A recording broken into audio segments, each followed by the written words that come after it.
Chapitre 2. La théorie pure du commerce international, offre et demande. Dans ce chapitre, nous avons appris à calculer le prix d'équilibre international après l'ouverture des pays à l'échange. Nous avons aussi appris à voir comment s'ajustait la production et la consommation lorsque les pays s'ouvrent au commerce international. Nous avons appris à déduire les courbes d'offres et les courbes de demande à partir de la courbe des possibilités de production et des courbes d'indifférence. Nous avons enfin commencé à calculer les gains réels des pays au commerce international à l'aide des courbes d'offres et de demande.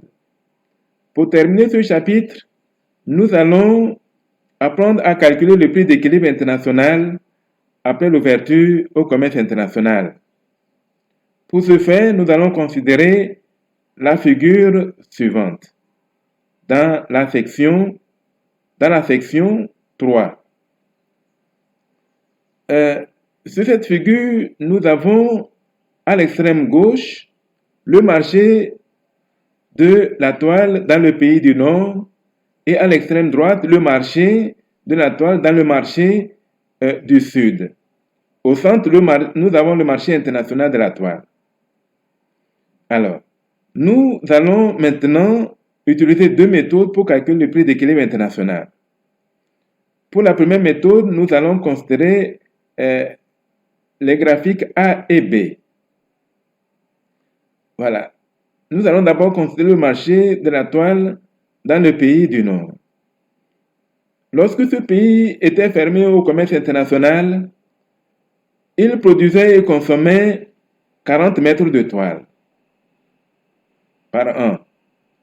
Et en ce moment, le prix d'équilibre autarcique était de 2 boisseaux de blé par mètre de toile. Lorsque nous considérons le cas du Sud, lorsque ce pays était fermé au commerce international, son équilibre s'établissait au point H, où il produisait et consommait 60 mètres de toile par an. Et ce faisant, le prix d'équilibre autarcique était de 2/5 de boisseaux de blé par mètre de toile. Nous voyons que les prix autarciques sont très différents. Le prix de la toile est très élevé dans le nord, alors qu'il est très faible dans le sud. Ce faisant, si les deux pays s'ouvrent au commerce international, le pays du sud verra venir vers lui une forte demande de toile en provenance du pays du nord.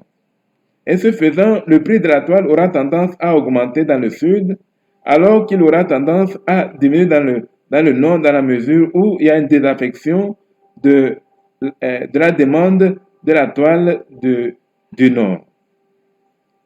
Et ce faisant, donc, le prix qui va s'établir après l'ouverture des pays au commerce international doit nécessairement s'établir entre les prix autarciques pour que le commerce international soit mutuellement avantageux.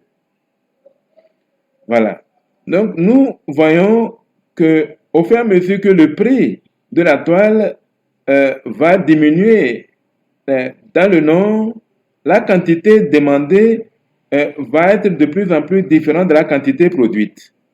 Et il va y avoir une différence entre la quantité demandée, la quantité consommée et la quantité offerte qui est à ce niveau.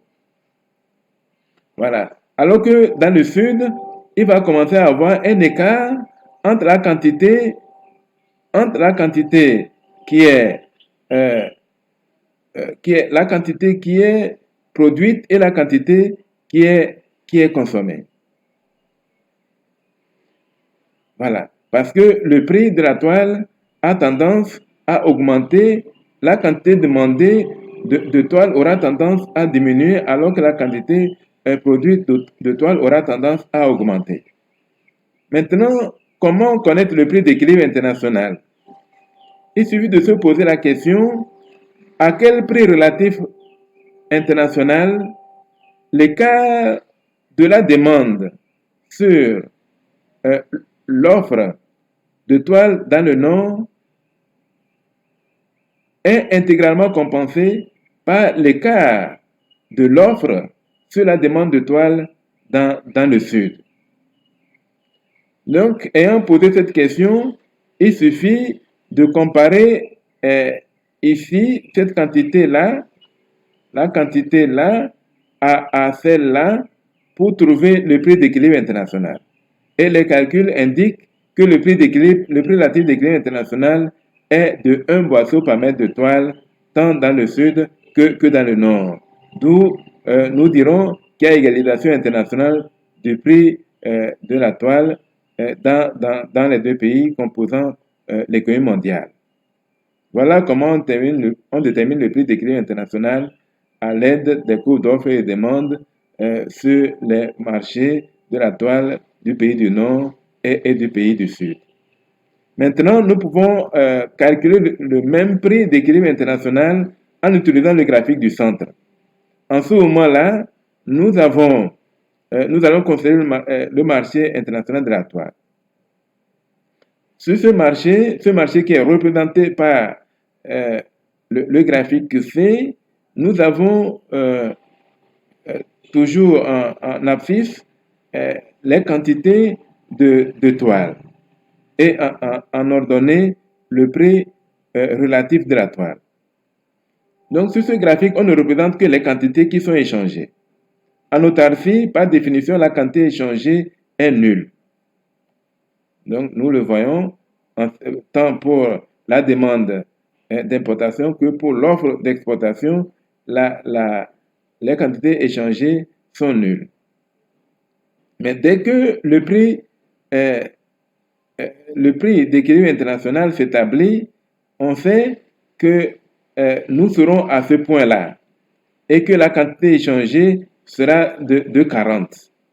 Donc le Nord aura importé 40 et le Sud aura exporté 40 puisque le monde est composé de deux pays, le Nord et le Sud, donc il y a équilibre mondial sur le marché de la toile.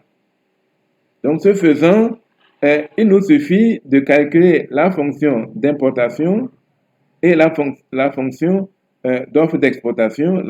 On calcule la fonction de demande d'importation et la fonction d'offre d'exportation et on égale les deux fonctions et on tire le prix d'équilibre international qui est de 1 boisseau par mètre de toile. Voilà comment déterminer le prix d'équilibre international en utilisant deux procédés, les marchés de la toile tant du nord et du sud conjointement, puis en utilisant le marché international de la toile séparément. Voilà comment on peut déterminer le prix d'équilibre international autrement que par les quantités relatives et les offres et les demandes relatives.